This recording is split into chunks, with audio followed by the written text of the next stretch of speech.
40 Days to the Cross, a Season of Sacrifice. Hello, everyone. I'm Dr. Gary, and I just want to say thank you right up front for just giving us a few moments of your time each day in this season of Lent as we sacrifice in order to gain more of Christ's likeness in us. This is the second week, and today is Wednesday. Let's consider our confessional psalm in chapter 32, verses 1 through 5. Blessed is the one whose transgressions are forgiven, whose sins are covered. Blessed is the one whose sin the Lord does not count against them, and in whose spirit is no deceit. When I keep silent, my bones wasted away through my groaning all day long. For day and night your hand was heavy on me. My strength was sapped, as in the heat of summer. Then I acknowledged my sin to you, and did not cover up my iniquity. I said, I will confess my transgressions to the Lord, and you forgave me the guilt of my sin.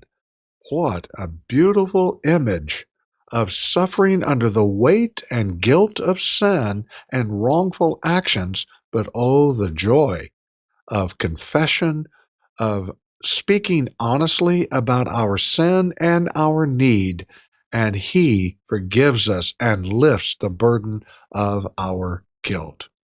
Let's consider our New Testament reading in Mark chapter 11, verses 1 through 11. As they approached Jerusalem and came to Bethphage and Bethany at the Mount of Olives, Jesus sent two of his disciples, saying to them, Go to the village ahead of you, and just as you enter it, you will find a colt tied there, which no one has ever ridden. Untie it and bring it to me. If anyone asks you, What are you doing this? Say to them, The Lord needs it and will send it back here shortly. They went and found a colt outside in the street, tied at the doorway. As they untied it, some people standing there asked, What are you doing? Untying that colt. They answered as Jesus had told them, and the people let them go. When they brought the colt to Jesus and threw their cloaks over it, he sat on it. Many people spread their cloaks on the road, while others spread branches they had cut in the fields. Those who went ahead and those who followed shouted, Hosanna! Blessed is he who comes in the name of the Lord. Blessed is the coming kingdom of our father David. Hosanna in the highest. Jesus entered Jerusalem and went into the temple courts. He looked around at everything, but since it was already late, he went out to Bethany with the 12.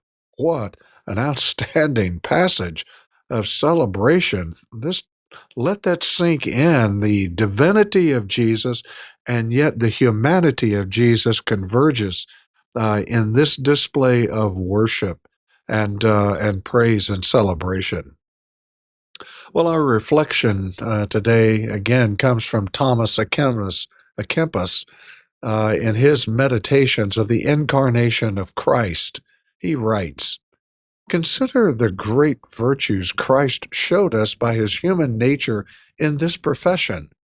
While he was supreme and rich and powerful above all as the true Son of God, according to the divinity, he did not display the excellence of his majesty before the people by worldly pomp, but with much humility and meekness. He approached the city, rebellious against him.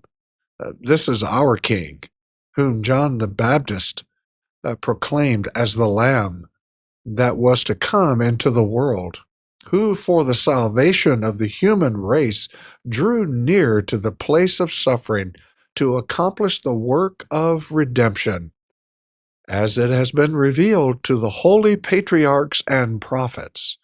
He did not turn aside from the face of his enemies, nor dread the holy place because of the malice of the people. Yet, With the greatest charity and compassion, he approached the envious and enraged and calmed their passions. Moreover, where he was coming excesses and evil deeds, he mourned and wept for them. What an amazing reflection moment here. Though people were rejoicing, he was entering a city that was determined upon his destruction, yet he wept for them. In our response, the people of Jerusalem welcomed Jesus into the city with shouts and praise because that he was going to be a political savior. Do not turn to God only in times of personal crisis or when you need something from him. Well, as you reflect upon this and prepare your response on today's devotional thought, as we move closer to the cross, closer to Easter Sunday, we are preparing ourselves to receive his completed work at Calvary. Until we can meet again, we bid you Godspeed. Bye for now.